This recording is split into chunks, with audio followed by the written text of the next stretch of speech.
तर दुसरीकडे भाजपनं मिळवलेल्या घवघवीत यशानंतर संपूर्ण महाराष्ट्रातल्या भाजप कार्यालयांमध्ये जल्लोष पाहायला मिळतोय। महिलांचा देखील तितकाच मोठा सहभाग आहे, कारण भाजपला सर्वाधिक मतं मिळावी, उमेदवारांना निवडून येता यावं यासाठी भाजपचा प्रत्येक कार्यकर्ता हा रस्त्यावरती उतरून भाजप आणि त्यांच्या कॅन्डिडेट्सला निवडून देण्यासाठी मतदान करण्यासाठी आवाहन करताना दिसून येत होता। आणि त्यानंतर अखेर सेलिब्रेशन है उन सबको सबसे पहले तो धन्यवाद दूंगी, क्योंकि आज उनका भरोसा था, इसलिए आज हम लोग ने यहाँ पे जीत से यहाँ मतलब इतने भारी जीत से हम लोग यहाँ हैं। बस थैंक यू, धन्यवाद। अभी इसके बाद कुछ देवेंद्र जी से मीडिया को बुलाया है कि ऐसा कुछ नहीं, वो सब बाद में भाजपा महायुती शिवसेना हिंदू मराठी होणार आहे। कसं पाहता निकालाकडे? मोठा विजय, ऐतिहासिक विजय, 25 वर्षांचं वर्चस्व हटवलेलं आहे। संपला विषय, संपला।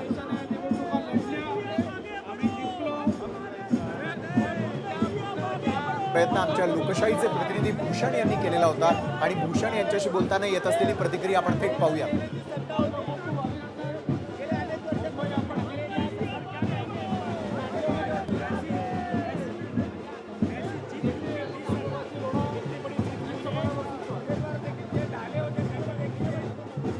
हे संतोष झाले,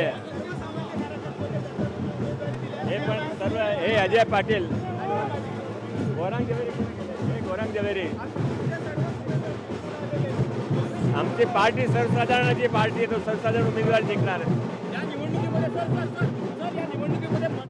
विजयात सामील होत असताना दुसरीकडे अतुल सावे यांनी देखील ठेका धरल्याचं पाहायला मिळतं। संजय केणेकर यांनी मात्र छत्रपती संभाजीनगरमधली ही निवडणूक लढवून आणण्यासाठी आणि भाजपला घवघवीत यश मिळावं यासाठी भरपूर प्रयत्न केलेले होते। संजय केणेकर यांनी लोकशाही मराठीशी आपल्या एक्झिट पोल संदर्भामध्ये बोलत असताना देखील एक्झिट पोलच्या सगळ्या निकालांवरती आज अखेर शिक्कामोर्तब झालंय आणि त्यानंतर भाजप कार्यालयामध्ये स्वतः भागवत कराड असतील, अतुल सावे असतील, अक्षरशः फुगडी खेळताना आपण पाहतोय।